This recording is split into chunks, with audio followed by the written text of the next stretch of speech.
Saya diingatkan tadi satu hal yang muncul dalam pikiran saya mengenai satu quotes ya. Begini, God works in us before He works for us.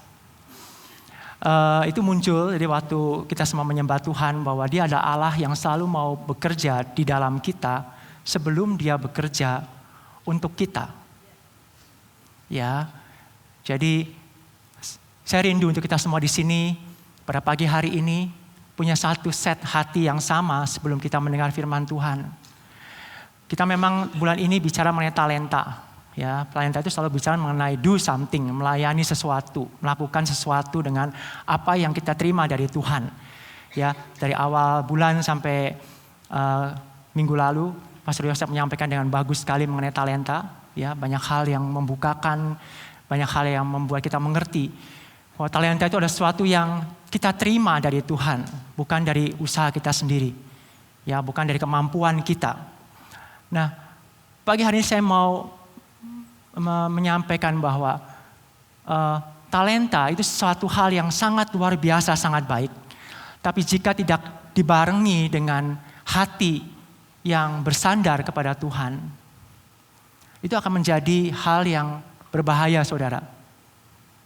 Ya, itu akan menjadi hal yang berbahaya buat hidup saudara dan saya. Saya rindu kita semua di sini melihat kedalaman hati kita semua di sini. Jadi lebih dari sekedar talenta apa yang saudara dan saya punya, kita semua punya talenta pasti di dalam hidup kita. Ada yang mungkin belum kepikir, ada yang sudah kepikir, ada yang sudah tahu, ada yang belum tahu. Tapi setiap dari kita itu punya talenta, punya sesuatu yang Tuhan kasih buat saudara dan saya. Kita tuh bukan kosong, Tuhan selalu kasih sesuatu. Ya, tapi poinnya di sini pada hari ini adalah pada waktu kita menerimanya dari Tuhan, bagaimana kita bisa mengelolanya, kita bisa mengerjakannya dengan hati yang benar. Ya, ini penting.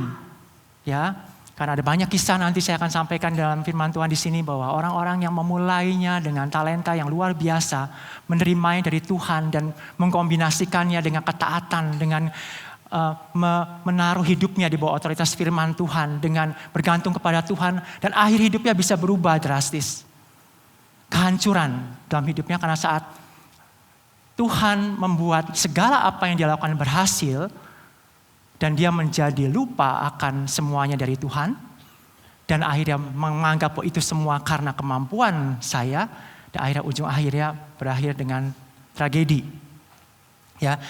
Saya mau kita semua sebagai satu jemaat di sini pada kita bertumbuh di dalam Tuhan, itu kita semakin dependent sama Tuhan. Ya, dunia mengajarkan di luar, kalau kamu semakin dewasa, kamu harus semakin independen. Betul. Tapi di dalam Tuhan gak seperti itu.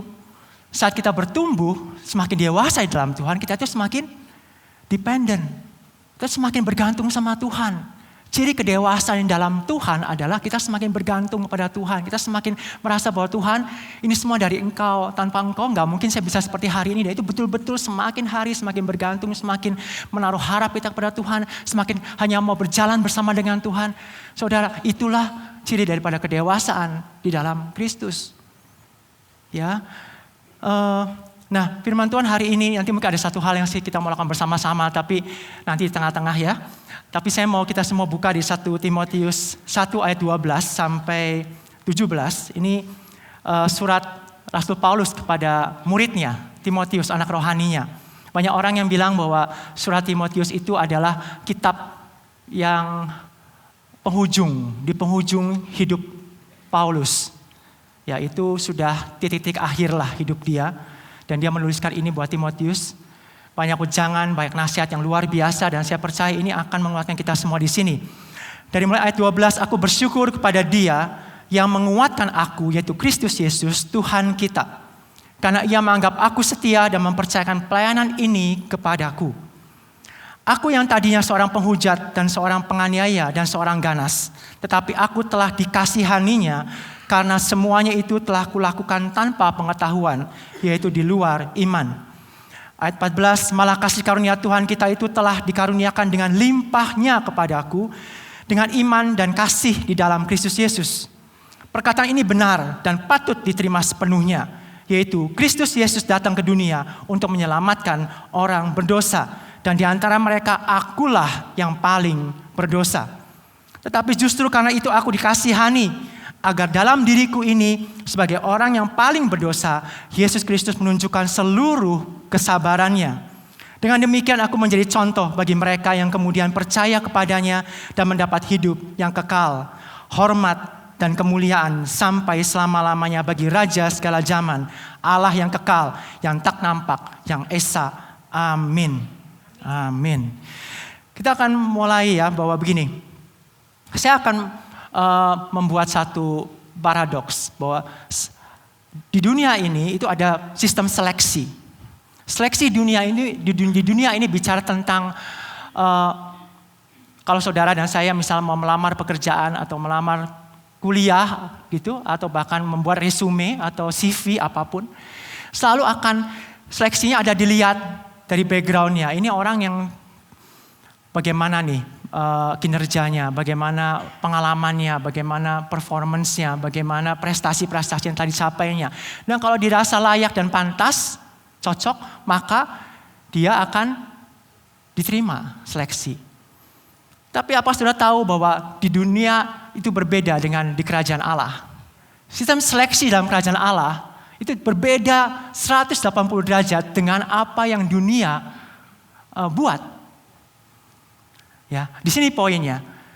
Tuhan memilih seseorang itu tidak berdasar kompetensinya dan backgroundnya seperti apa. Karena apa? Karena dia yang akan memampukan setiap orang yang dipilihnya untuk melakukan pekerjaannya. Saya ulangi. Tuhan tidak membutuhkan orang-orang yang punya kompetensi yang hebat, punya background yang luar biasa untuk melakukan pekerjaannya. Karena baginya, dia cukup mampu dan bahkan lebih daripada mampu untuk memampukan orang-orang yang dia pilih, yang dia panggil untuk melakukan pekerjaannya. Jadi kalau kita di sini punya sikap dalam hidup kita bahwa saya nggak bisa melakukan pekerjaan Tuhan, saya nggak bisa melakukan hal-hal yang baik yang saya tahu, saya punya kelebihan ini tapi saya ngerasa saya nggak layak, saya nggak pantas, saya nggak mampu. Atau bahkan sebaliknya, kita merasa, ya saya punya kemampuan ini, saya pasti sanggup untuk mengerjakannya, saya akan melakukannya dengan kekuatan saya pasti akan berhasil. Dua ekstrim ini, itu dua-duanya adalah salah. Karena dua-duanya bicara tentang kemampuan saya, dan tidak kemampuan saya. Sedangkan di dalam Kristus, di dalam Kristus, kemampuan itu adalah sesuatu yang didatangkan dari Tuhan sendiri. Saat seorang, ya Tuhan aku mau melakukannya, Tuhan menyuntikkan kemampuan itu. Bahasanya disuntikkan. Seperti diinfuskan masuk, ditransfusi masuk. Dan kemudian ada daya, ada kekuatan dari surga yang membuat orang itu dapat melakukannya. Saudara, saya membayangkan, saya ingat waktu berapa puluh tahun yang lalu saya memulai perjalanan rohani saya. Saya ingat sekali saya itu tidak pernah bisa membayangkan hari ini saya bisa ada di sini. Saya pernah sharing berkhotbah sebenarnya. Kita semua juga mungkin yang melayani Tuhan hari ini. Kalau kita renungkan siapa kita dulu sampai sekarang, kita akan bingung. Saya nggak pernah berpikir bahwa saya itu dari awal punya talenta untuk mengajar atau untuk bahkan berkhotbah seperti begini. Karena saya dibesarkan di lingkungan keluarga yang pengusaha dan semua, dan saya pikir talenta saya pasti harus membangun usaha atau yang lain. Ya, nah, tetapi sepanjang perjalanan mengikut Tuhan, ada orang yang tanya sama saya, kok sebenarnya panggilan, kok yang bisa tahu itu panggilan Tuhan dalam hidup kalian itu karena apa? Itu bagaimana caranya? Saya terus terang bingung saudara menjawabnya. Tapi saya berusaha berpikir, akhirnya saya menemukan sesuatu bahwa di dalam perjalanan hidup saya, artinya panggilan Tuhan itu selalu berdasarkan ada kebutuhan. Wah, sangat tidak rohani ya. Ada kebutuhan. Saya itu selalu menjawab ya dengan orang yang meminta saya untuk melakukan sesuatu. Itu betul. Dari pertama kali saya datang ke Bandung, saya nggak punya kemampuan untuk bicara depan orang. Saya pemalu sekali, saya sulit untuk menyampaikan sesuatu segala macam area. Diajak untuk ikut set up. Ya saya akhirnya bilang, ya saya mau. Ada kebutuhan untuk menambah anggota, untuk membereskan gedung sebelum ibadah, mempersiapkan kursi dan lain sebagainya. Ya saya mau. Kemudian beranjak lagi ada kebutuhan untuk mencari orang-orang yang bisa mengajar di KTB waktu itu. Gak tahu kenapa tiba-tiba ada seseorang waktu itu Kak Devi yang menunjuk saya. Yan, minggu depan Yan bagiin ya mengenai sesuatu di KTB. Saya kaget. Dan saya cuma jawab ya. Terus berjalan sampai akhirnya ada kebutuhan untuk memulai gereja sel waktu itu. Pastor Gerrit membuat kelompok EIT, mungkin kita semua tahu ya waktu itu ya yang sudah senior, yang mengumpulkan semua training untuk persiapan menjadi ketua Komsel. Dan saya termasuk yang ditulis di situ, saya nggak tahu kenapa kualifikasi masuk ke situ. Dan akhirnya saya jawab, ya saya ikut. Hanya dari satu kebutuhan dilempar ke sana, kesannya seperti random, kesannya seperti tidak jelas. Ini dari awal saya tidak berdoa, ya panggilan saya ke sana, saya langsung passion gitu. Tidak saudara, saya itu benar-benar kosong. Literally benar-benar kosong. Tapi gereja ini Tuhanlah yang memimpin dari satu hal ke hal yang lain. Dan saya menyadari bahwa dialah yang beri kemampuan buat saya menjalaninya. Ya, ini bukan tentang saya yang punya kemampuan dari awal untuk melakukannya. Saya bukan orang yang di training untuk berkhotbah. Saya bukan orang yang dilatih untuk mengajar, tidak. Tapi Tuhan itu betul-betul memberi kemampuan buat saya. Dan saya men-sharing ini buat kita semua di sini supaya kita semua tahu bahwa ini tentang Tuhan. Ini bukan tentang saudara dan saya. Ya, jangan pernah saudara pikir bahwa saya nggak mampu dan saya terlalu tidak mampu sehingga saya tidak akan bisa melakukan apa-apa dan saya tidak akan berguna. Atau saya begitu yakin bahwa saya mampu dan saya akan melakukan yang kekuatan saya. Bukan tentang itu, ini semua tentang Tuhan yang memberi kemampuan. Makanya Paulus dibilang di ayat 12 mengatakan, aku bersyukur pada Dia yang menguatkan aku, yaitu Kristus Yesus, Tuhan kita, karena Ia menganggap aku setia dan mempercayakan pelayanan ini kepada aku. Ya, poin yang pertama saya mau sampaikan, kekuatan dalam menggunakan talenta dan melakukan pekerjaan, pelayanan apapun yang kita lakukan, itu berasal dari Kristus dan bukan dari diri sendiri. Rasul Paulus bilang, aku bersyukur kepada Dia yang menguatkan aku. Sumber kekuatan Paulus itu di dalam pelayanannya yang begitu luar biasa bukan dari dirinya. Dia menyadari sepenuhnya bahwa sumbernya ada dari Kristus, dari Tuhan sendiri. Ada pesan yang muncul di sini bahwa ada ketergantungan. Ada sesuatu yang it is not about me. Kamu bisa melihat Pak Timotius, aku melakukan banyak hal yang wow, extraordinary, luar biasa. Ya, kalau kita tahu kisah Paulus, wah luar biasa memang. Dari penganiayaan yang luar biasa semualah, luar biasa dia.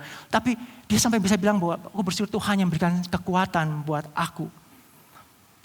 Ya, talenta atau apapun kemampuan yang saudara punya itu bukan kemampuan alami yang saudara dan saya miliki sejak lahir. Bukan. Saudara, ya, bukan untuk disombongkan, bukan juga untuk membuat kita membusungkan dada, tapi kapasitas rohani yang Tuhan suntikkan, yang Tuhan berikan, ya, sesuai dengan rencananya, sesuai dengan kehendaknya, yang Dia mau lakukan dalam hidup saudara dan saya. It's not about you and me. Ini tentang Tuhan. Tuhan mau melakukan sesuatu dalam hidup saudara, dan saudara diberi kemampuan untuk melakukannya. Jadi misinya dari Tuhan. Kehendaknya dari Tuhan. Itu bukan kehendak dari saya.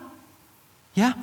Nah, saudara, kemudian yang kedua kita bilang ada satu ayat ini bagus sekali, karena Ia menganggap aku setia dan mempercayakan pelayanan ini kepada aku. Saya mendapatkan satu pengertian di sini bahwa ini bukan berarti bahwa Tuhan melihat Paulus itu sebagai orang yang sudah setia sehingga diberikan pelayanan ini. Tapi ada kata menganggap aku setia. Nah, ini menganggap ini penting saudara. Ya, menganggap ini bukan bicara tentang dia setia, tapi Tuhan memandang dan mengkreditkan kesetiaan itu kepada Paulus karena apa?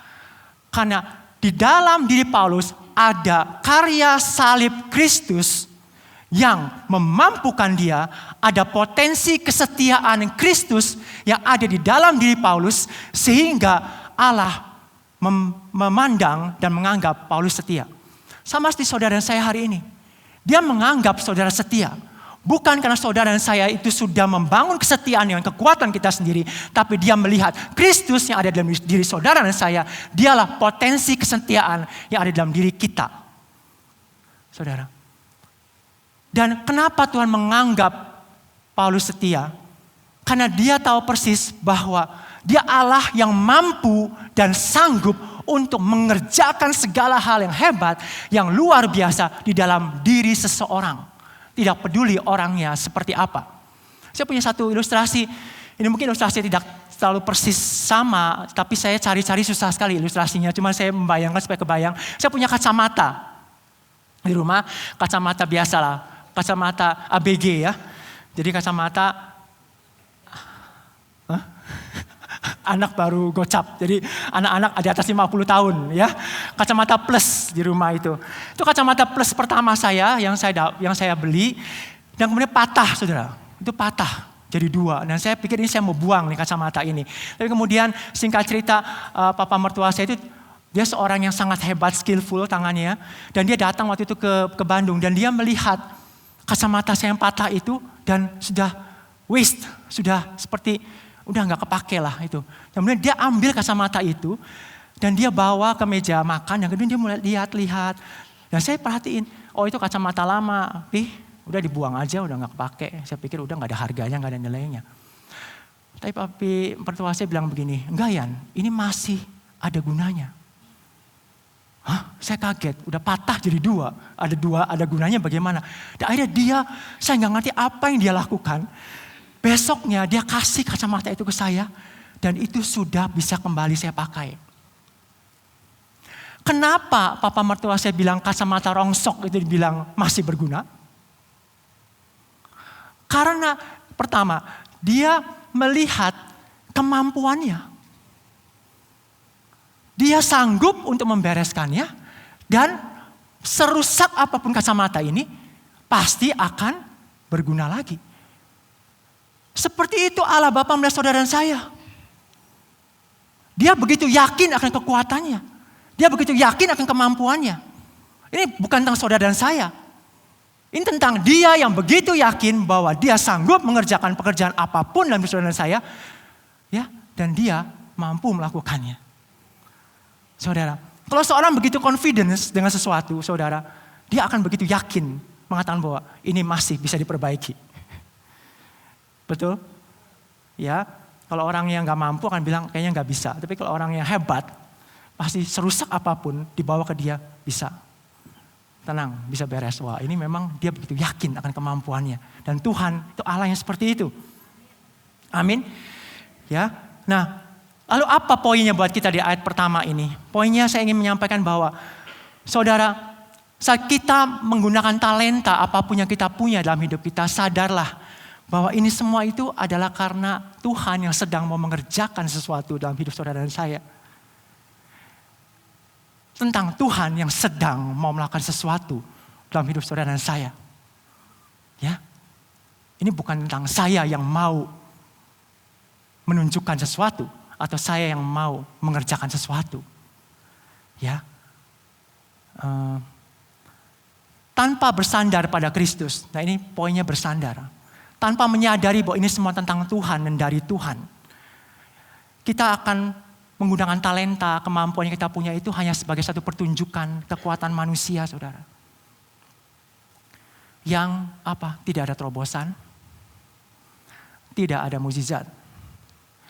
Tidak ada pelipat gandaan. Tidak ada hal-hal yang extraordinary yang bisa kita lakukan. Karena semuanya hanya mengandalkan kekuatan kita sendiri. Tapi saat itu kita bawa kepada Tuhan dan kita menyandarkannya kepada Tuhan. Talenta yang kita punya itu akan berlipat ganda. Dan itu akan melakukan banyak breakthrough dan terobosan. Karena di dalam tangannya itu ada namanya kasih karunia yang berlimpah-limpah. Kasih karunia itu bicara tentang kemampuan kita segini, saudara. Kita melakukan yang terbaik. Dan kita percaya kepada Tuhan, bersandar kepada Tuhan, dan Tuhan membuat hasilnya menjadi segini. Tapi tanpa bersandar kepada Tuhan, tanpa kasih karunia saudara, kita mengerjakan segini, hasilnya syukur-syukur segini. Kadang-kadang bisa segini. Hidup itu tentang kasih karunia saudara. Bukan tentang seberapa hebat dan seberapa kuat saudara melakukannya. Gak tahu apa karena umur saya yang sudah semakin lanjut, saya semakin sadar bahwa betul semua karena kasih karunia. Ya, saya lihat yang udah umur lanjut begini-begini ya. Tapi yang muda-muda masih belum ngeh gitu. Gitu. Tapi yang umurnya lanjut, saya lihat tadi, betul. Kita semakin menyadari kan, betul bahwa semua ini tentang Tuhan. Kelemahan, kekuatan kita yang kita andalkan dulu waktu kita muda. Kejayaan kita waktu kita bisa melakukan segala hal. Set up angkat speaker. Kok iman itu luar biasa angkat speaker sampai sakit pinggang gak tahu. Tapi udah sembuh mungkin ya hari ini. Tapi semua yang kita lakukan itu hari ini tidak ada lagi daya. Selain kita tahu bahwa itu semua berasal dari Tuhan. Dan tidak ada bicara masalah ini tentang apa yang saya bisa lakukan saudara. Ya, saya pengen kita semua ambil satu hal yang sama-sama kita mau lakukan ya. Sebentar aja ya ini ya. Saya mau ajak Bapak Ibu saudara bangkit semua berdiri sebentar. Nah ini pagi ini mungkin yang belum olahraga sedikit lah ya. Saya pengen kita semua sekarang siapa yang tahu kuda-kuda itu squat. Ya kuda-kuda begini. Nah sekarang coba semua begitu tapi jangan menempel ke kursi. Kalau nempel ke kursi itu namanya nah itu namanya duduk lain ya. Coba sekarang sekuatnya saudara yang gak kuat jangan ya. Coba terus semakin rendah semakin bagus tapi jangan nempel kursi ya oke. Jangan dipaksa saudara yang gak kuat jangan ya. Nah tunggu sebentar saya mau jangan berdiri tunggu sebentar tetap begitu. Saya gak melakukannya saudara. Tunggu sebentar tunggu ya. Nah licik kalau gini lain saudara bukan. Itu harus begini dong gitu ya. Oke. Ya sebentar ya saya hitung sampai 100 ya. Enggak. Oke, coba. Nah, seberapa lama saudara bisa bertahan? Oke, semua berdiri. Dan sekarang semua duduk. Bersandar. Aduh. Untung gak sepanjang khotbah saya suruh begitu ya. Duduk dan bersandar. Adakah di antara saudara di sini pada waktu saya minta saudara duduk dan saudara melihat kursi, apakah kuat menanggung beban saya? Saya lihat gak ada tuh. Saudara begitu yakin kursi saudara itu kuat menanggung beban saudara walaupun saudara tahu bahwa berat saya itu overweight. Tapi kayaknya percaya aja tuh, duduk dan kemudian bersandar.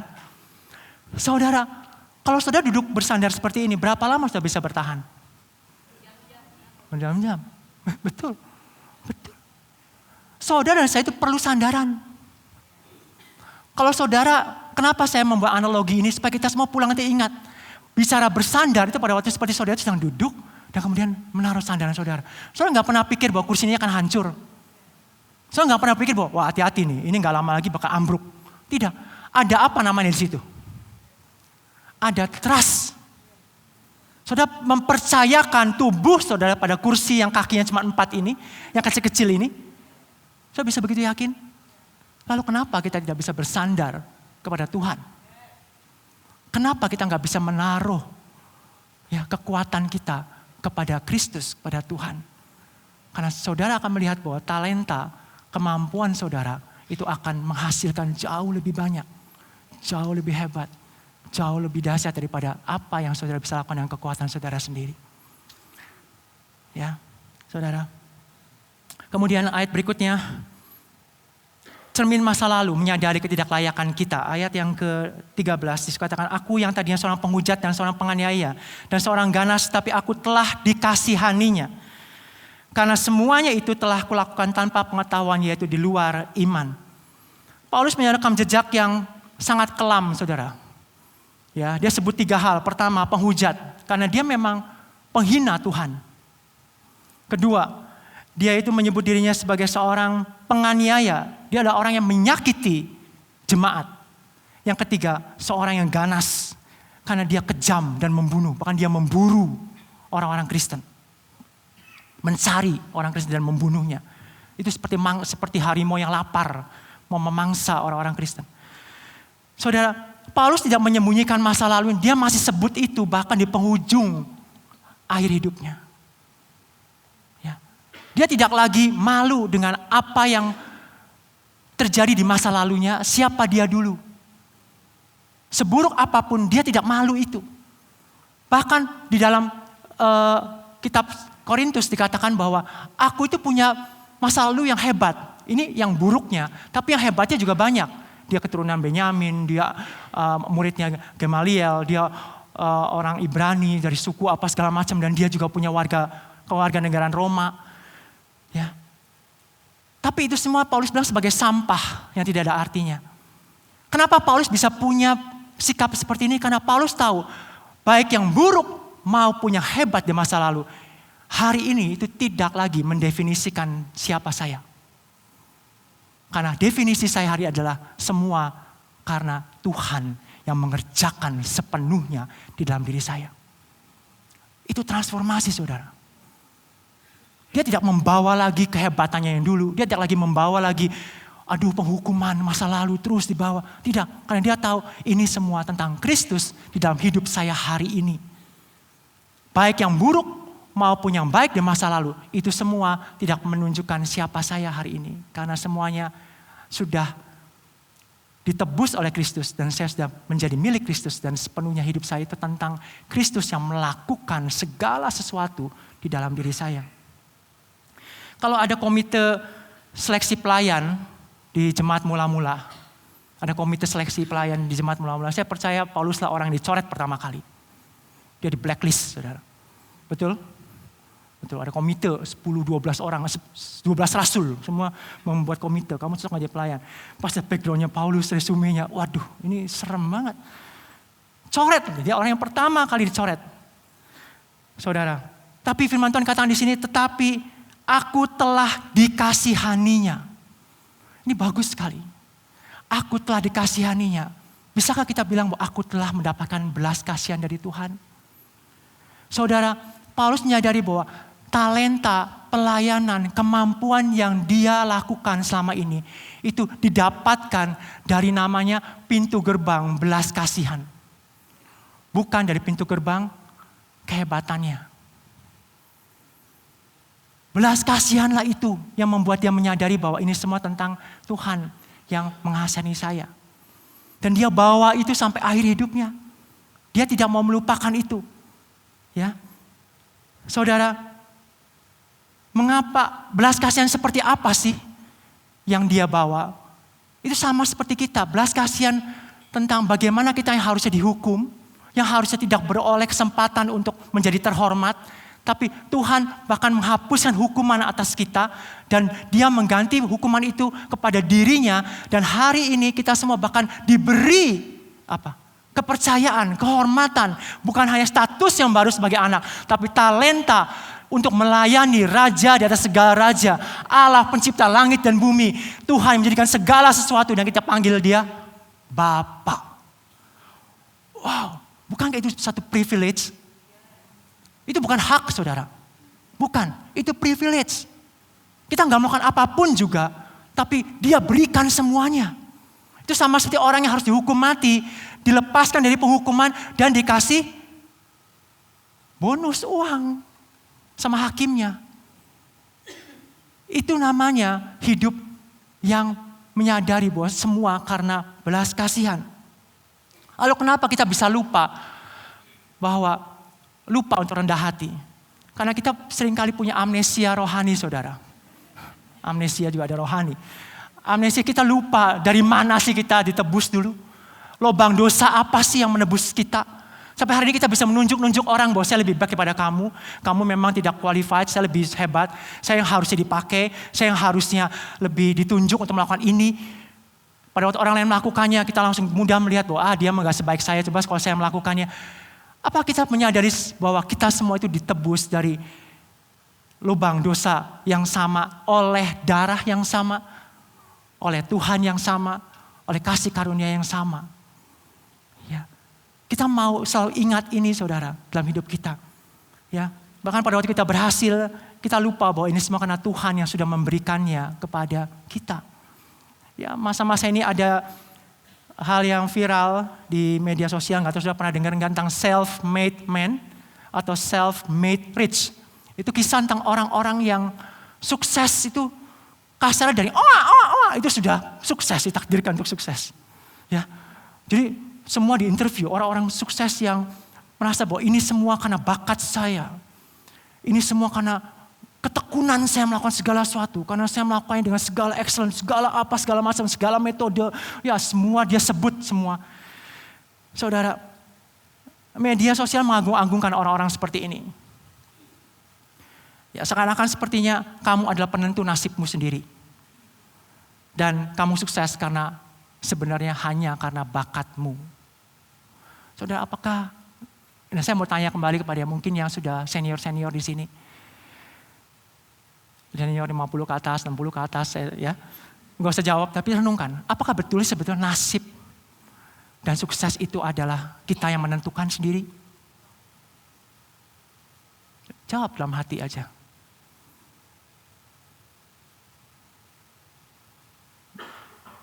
Kalau saya semakin menyadari, enggak.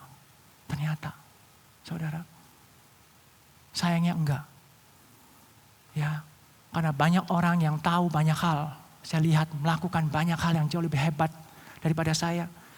Tapi saya enggak melihat bahwa hidupnya lebih bahagia daripada saya. Saudara, it's not about us. Ini tentang Tuhan yang memberikan kasih karunia buat saudara dan saya. Ingat ini. Ingat ini. Sedihnya pada waktu dunia mengajarkan ini, mengandalkan kekuatan sendiri, kita orang-orang Kristen mulai merasa bahwa berhasil adalah karena kekuatan kita. Sindrom ini mulai masuk ke dalam gereja. Saat proyeknya berhasil, kita bisa berkata ini karena strategi marketing, kemampuan saya membangun koneksi yang mumpuni, yang hebat. Atau saat keluarga saya diberkati, ini karena manajemen keuangan saya yang excellent, yang luar biasa. Saudara, enggak sepenuhnya karena itu. Ya, kita perlu untuk belajar betul, memperbaiki, untuk mengelola semuanya. Tapi ingat, ada faktor X yang gak kalah pentingnya.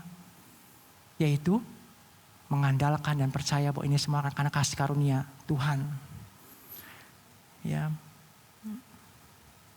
Nah, saya mau kasih kisah singkat aja, kisah Raja Uzia. Ada satu orang raja namanya Raja Uzia di 2 Tawari 26 ayat 1 sampai 23. Ya, seorang raja muda itu bernama Uzia, ia adalah definisi nyata dari orang yang sangat berbakat dan berhasil di dalam membangun kerajaannya. Ya. Namun bagaimana prinsipnya bahwa saya hebat karena dirinya sendiri, itu ternyata menjadi awal tragedi terbesar dalam hidupnya. Saudara, Uzia itu memang seorang raja yang berbakat, inovatif, dan bahkan dia seorang raja yang membawa kejayaan kepada kerajaan Yehuda. Ya, saya mau bagi menjadi 3 bagian, ayat 1 sampai 15 itu kisah awal Uzia. Bagaimana Uzia pada waktu itu membangun kerajaan dengan sangat luar biasa, dan ia betul-betul seperti memadukan antara talentanya yang dia terima dari Tuhan dengan ketaatannya, ketergantungannya dengan Tuhan. Ya. Bagaimana di ayat 5, dia selama didampingi oleh Nabi Zakaria, ya, dia setia terus mencari Tuhan. Dia seorang raja yang setia mencari Tuhan. Dan bahkan apa yang Zakaria katakan dia lakukan. Dia menaruh hidupnya itu di bawah otoritas firman Tuhan. Ya, dan gak aneh akhirnya apa? Alkitab mencatat bahwa segala apa yang dia lakukan itu menjadi berhasil. Karena ia mencari Tuhan. Bergantung kepada Tuhan. Jadi ada talenta yang dia miliki menjadi maksimal, saudara. Bagaimana dia teknik pembangunannya, bagaimana dia membangun pasukannya, bagaimana dia juga mempunyai talenta kepemimpinannya itu begitu hebat dan luar biasa sampai kerajaan begitu berjaya, saudara. Itu semua karena Tuhan sebetulnya yang memberkatinya. Ya, itu di ayat yang ketiga, ayat yang ke-15. Saudara, kesuksesan dan talenta kita itu berdampak maksimal saat kita menaruhnya di bawah otoritas firman Tuhan. Saat kita melakukannya dengan cara Tuhan. Dengan apa yang Tuhan kehendaki. Tanpa kita melakukan dengan cara Tuhan, saudara, itu hanya akan menjadi tragedi. Ya, nah, saudara, di di ayat 16-20, tragedi itu sudah mulai terjadi. Usia di ayat 2 Tawarikh 26 ayat 16a, ayat kuncinya di sini. Setelah ia menjadi kuat, ia menjadi tinggi hati, sehingga ia melakukan hal yang merusak. Setelah ia kuat, ia kemudian menjadi tinggi hati dan ia melakukan hal yang merusak. Apa hal merusak apa yang dia lakukan? Yang pertama, dia tidak merasa perlu untuk menuruti apa yang firman Tuhan katakan. Saudara-saudara punya Alkitab. Alkitab itulah guidance hidup saudara dan saya. Ya. Renungkan itu, bukan hanya renungkan, hidupi, turuti, taati saudara. Karena itulah satu resep untuk hidup itu menjadi lebih baik. Saudara, Usia tidak merasa perlu. Apa yang dilakukan? Dia membakar korban bakaran di atas mezbah. Bukan oleh nabi, tapi oleh dirinya sendiri. Dia merasa bahwa dia sudah menjadi nabi sekarang buat dirinya. Dia sudah menjadi Tuhan atas dirinya sendiri.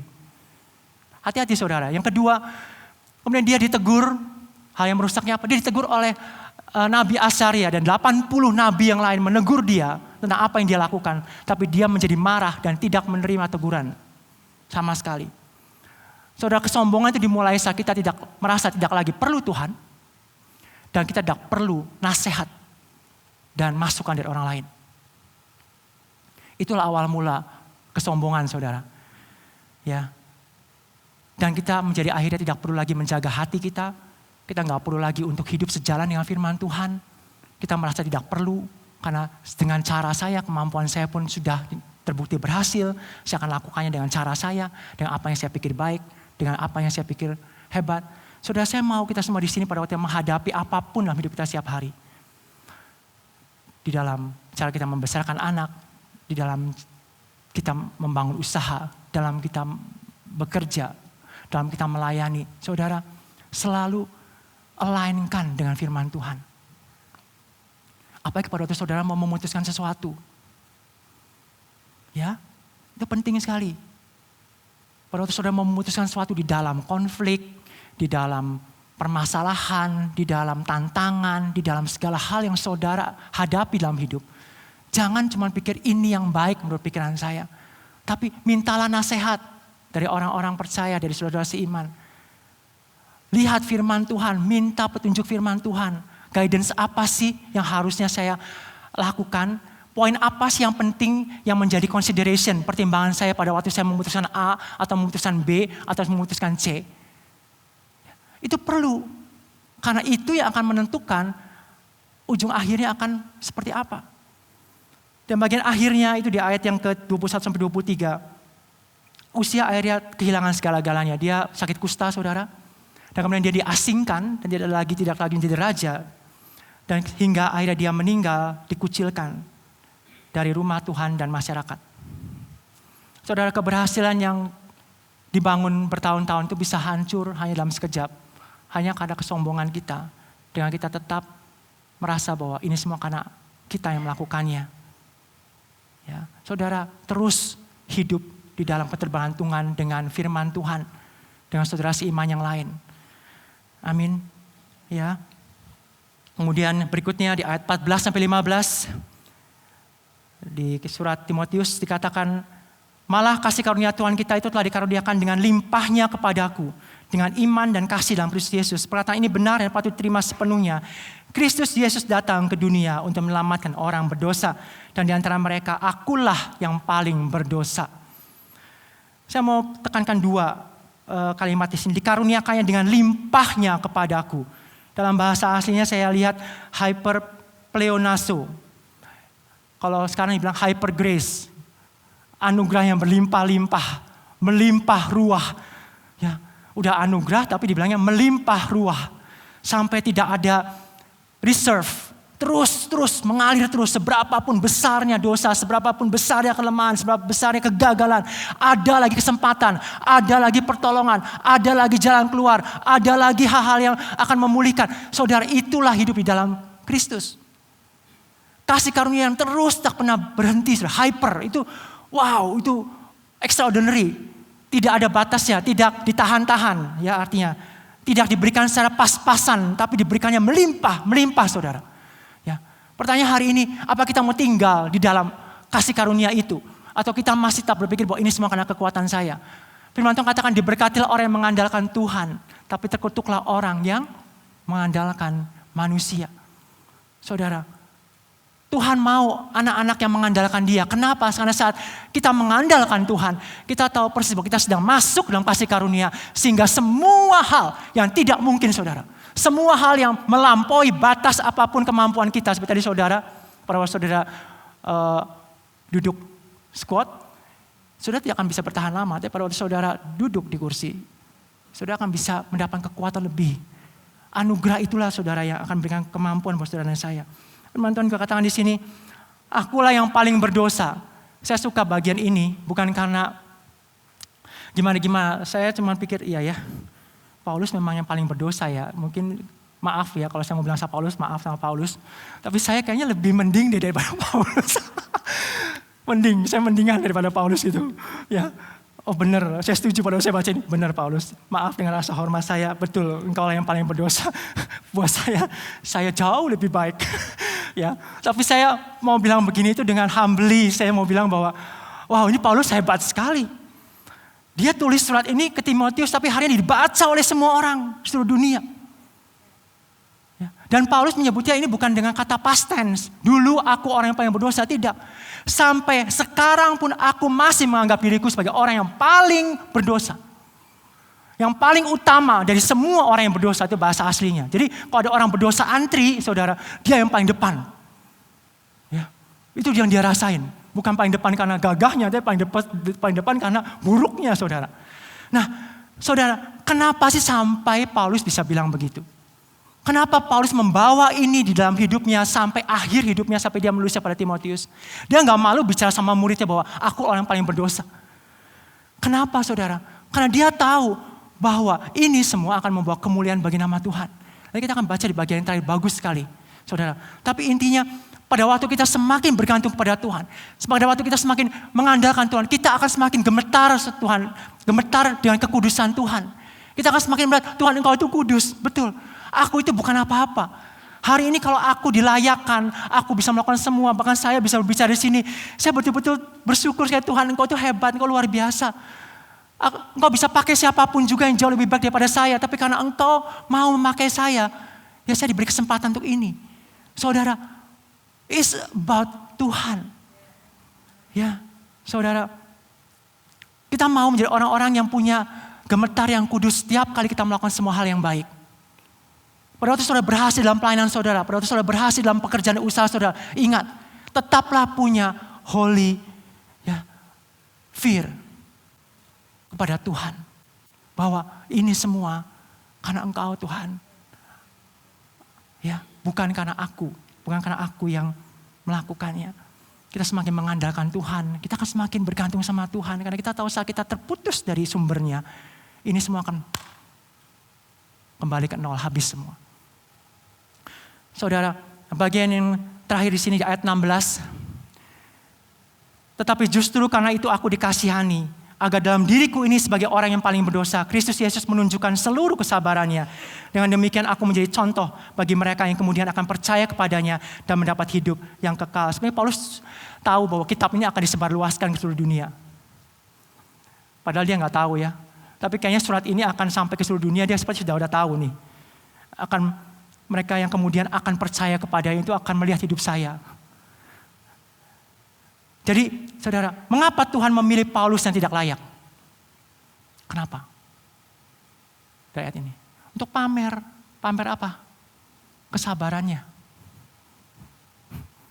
Pamer kesabarannya saudara. Dia tuh mau memamerkan kesabarannya melalui hidup Paulus. Ya, dia mau memakai hidup Paulus untuk menjadi display, etalase buat kita semua di sini dan bahkan buat dunia ini bahwa dia adalah Allah yang sanggup mengerjakan jauh lebih hebat, jauh lebih dahsyat, jauh lebih mulia dari produk manusianya, kitanya. Seperti dia mau bilang sama kita semua di sini, hai lihat hidup Paulus, lihat, apa kamu gak belajar dari hidupnya? Dia yang seperti itu aja, aku bisa pakai sampai seperti ini. Dan bagaimana kamu bisa bilang bahwa kamu gak mungkin aku bisa pakai dan aku bisa bekerja melalui kamu? Lalu kenapa kamu masih hidup dalam penghukuman, merasa bahwa akulah orang yang paling gak layak, orang yang paling hancur hidupnya, dan berhenti di sana? Bukankah hari ini hidupmu itu tentang Kristus yang mau melakukan sesuatu dalam hidupmu? Bukan tentang kamu yang mampu atau gak mampu. Bukan tentang kamu yang punya background hebat atau tidak. Tapi tentang Kristus yang mau melakukan sesuatu dalam hidup kamu. Dan pada waktu dia mau melakukannya dan kita menyerahkannya kepada dia, dia akan mengerjakannya dengan hal yang jauh lebih daripada apa yang sudah pernah pikir dan bayangkan. Amin. Ya, tujuan talenta itu apa, saudara? Tujuan talenta dan karunia kehebatan yang saudara punya, tujuannya adalah untuk memamerkan kebaikan dan kesabaran Tuhan. Bukan untuk memamerkan prestasi dan kehebatan saudara dan saya. Hanya untuk itu. Jadi kita nggak perlu malu untuk bisa menceritakan dulu saya seperti apa. Paulus pun tidak malu. Kita nggak perlu malu untuk menceritakan seberapa hancur hidup saya dahulu. Karena dari cerita itulah saudara, kita sudah memamerkan bahwa ini semua tentang kehebatan Tuhan. Kebaikannya, anugerahnya. Wow, kerennya dia. Dan orang-orang akan bisa melihat, wow, orang yang seperti kamu aja dulunya begini bisa jadi begini. Wow, berarti saya mau percaya kepada Tuhanmu. Saya mau melihat bergantung pada Tuhan yang seperti itu. Di dunia semua orang berajang menunjukkan kehebatannya saudara. Kekuatannya sehingga saya menjadi seperti hebat hari ini. Tapi di dalam Kristus jangan kita melakukan hal yang sama. Karena ini bukan tentang saudara dan saya. Talenta sehebat apapun saudara punya dan saya punya. Untuk melayani, untuk melakukan segala sesuatu. Ingat itu adalah untuk memamerkan kesabaran dan kebaikan dan kemurahan Tuhan. Bukan untuk kehebatan prestasi saya. Jadi kalau saya rindu sekali JB3 ini menjadi orang-orang yang menjadi terbuka apa adanya. Ini bukan bicara mas kita sedang buka-bukaan dan kemudian kepo satu sama lain. Tidak, ini bicara pada waktu orang tahu saya itu seperti apa. Dan bagaimana saya hari ini orang akan memuliakan Tuhan. Dan orang akan melihat bahwa wow, kamu memang punya Tuhan yang hebat. Kamu bisa seperti hari ini. Itu karena Tuhan. Itu yang Paulus sedang mau bilang, saudara. Dia bukan sedang membanggakan saya pembunuh, saya ganas, saya kejam, kamu harus takut sama saya, enggak begitu juga. Tapi dia sedang membanggakan apa? Sesuatu yang sebetulnya bagi begitu banyak orang memalukan, tapi dia tahu persis bahwa ini adalah alat untuk memamerkan dan memuliakan Tuhan. Saudara, dan pesan yang kedua, yang pertama jangan malu, yang kedua jangan terus tinggal dalam penghukuman. Dengan apa yang saudara alami dan pernah lakukan dulu. Saudara, kisah hidup saudara dulu itu di dalam Kristus akan menjadi satu kemuliaan. Satu kebanggaan. Ini bukan tentang Yan lagi, tentang Olivia, tentang siapapun kita di sini, tentang Kristus. Kalaupun orang bilang, wah Yan mah hebatnya ya karena Tuhan aja. Yang buat dia dulunya mah dia begini tuh, dia tuh begini. Bukankah itu luar biasa? Bukankah itu luar biasa? Bukan lagi saya, tapi Kristus. Itu yang harus menjadi pegangan hidup saya. Biar kita semakin kecil dan Tuhan semakin besar. Ya, oke. Amin. Nah, take actions bagian terakhir. Wah, akhirnya sampai akhir. Oke, ada 4 hal yang saya mau sampaikan di sini. Pertama, jaga hati saat diberkati. Ingat kita dulu bagaimana. Ingat dulu kita bagaimana saudara. Semakin Tuhan mempercayakan talenta dan keberhasilan dalam hidup saudara dan saya, semakin besar pula lutut kita harus bertelut pada Tuhan. Dan semakin besar pula kita harus bergantung kepadanya. Ya, amin. Yang kedua, kenali batasan kita, jangan sombong. Saudara, talenta kita itu ada batasnya. Kita bukan orang yang super, bisa semuanya. Sadari itu. Ya, bakat kelebihan satu bidang tidak membuat kita ahli atau berhak mengatur segala hal. Tetaplah memiliki hati yang mau diajar dan ditegur. Yang ketiga, selalu butuh hadirnya seorang imam atau pembimbing rohani dalam hidup saudara dan saya. Ingat, kita itu perlu untuk selalu punya pembimbing rohani. Kenapa? Makanya ada home di jemaat ini. Saudara-saudara bukan Superman. Tidak. Bukan masalah bicara kita mampu gak mampu, tapi ini bicara tentang karena hidup saudara saya itu sudah ditebus. Dan ini bukan tentang saudara saya lagi, tapi tentang Kristus yang mau melakukan pekerjaan yang hebat dan luar biasa melalui saudara. Dan itu membutuhkan orang-orang yang berdiri bersama dengan saudara dan saya. Ya, kita selalu memerlukan seorang imam, pembimbing rohani yang masih dapat leluasa mengingatkan kita. Jangan jadi orang yang akhirnya sampai suatu titik di mana gak mau dengar omongan orang siapapun. Kita harus paling gak punya 1 orang, 2 orang yang bisa ngomong explicitly. Kamu gak benar ya. Kamu perlu rendah hati. Dan kita betul-betul bisa punya hati yang hancur, broken. Dan iya Tuhan, betul aku mau bertobat. Daud contoh yang paling luar biasa. Bagaimana Tuhan mengasihi Daud dan hati yang dekat kepada Daud. Karena dia menjadi raja tapi dia ditegur oleh Nabi. Dan dia bertobat. Tidak banyak raja yang seperti itu. Ya. Kemudian kembalikan kemuliaan kepada Tuhan. Setiap kali kita berhasil, ucapkan dalam hati kita. Ini semua karena pertolongan dan anugerah Tuhan. Amin. Ya, kita mau tutup, dan kita akan nyanyikan lagu yang di awal tadi. Ya, kita mau angkat pujian buat Tuhan. Ya, Paulus menutup ayat 17 dengan hormat dan kemuliaan sampai selama-lamanya bagi Raja segala zaman, Allah yang kekal, yang tak nampak, yang esa. Amin. Saya percaya sekali bahwa hidup kita bukan tentang kita, saudara. Hidup kita itu tentang Allah yang kekal, Allah yang esa, Bapa yang hebat dan luar biasa, yang dia mau mengerjakan segala sesuatunya yang luar biasa itu melalui saudara dan saya yang hancur dan tidak sempurna ini. Ya, tinggalkan semua penghukuman dalam hidup saudara yang lama. Tinggalkan semua merasa sombong dan bangga dengan kehebatan saya yang lama. Itu semua tidak lagi ada artinya. Ini semua tentang Tuhan yang sedang mau terus mengerjakan sesuatu yang baik dalam hidup saya, dalam hidup kita semua di sini. Amin. Ya, jangan amnesia rohani, pesan saya yang terakhir.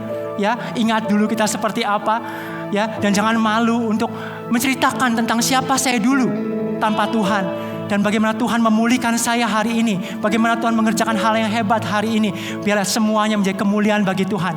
Bukan buat kita pribadi. Amin. Kita mau tutup ya. Dengan kita mau menyembah Tuhan. Mau memuji Tuhan. Tadi lagunya bagus sekali yang pertama yang Kak Win siapkan. Kita mau angkat pujian buat Tuhan. Saya mau undang saudara semua bangkit berdiri.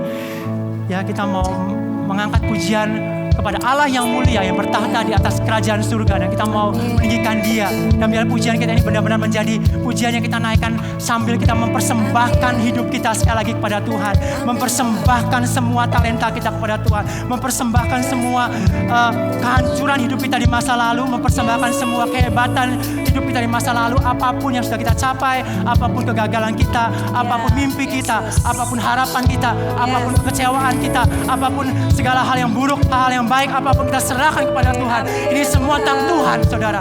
Ini semua tentang Dia yang mau melakukan semua hal dalam hidup saudara dan saya untuk menyatakan kemuliaannya, untuk menunjukkan dan memamerkan kebaikan, kesabaran, dan kemurahannya. Amin. Amin.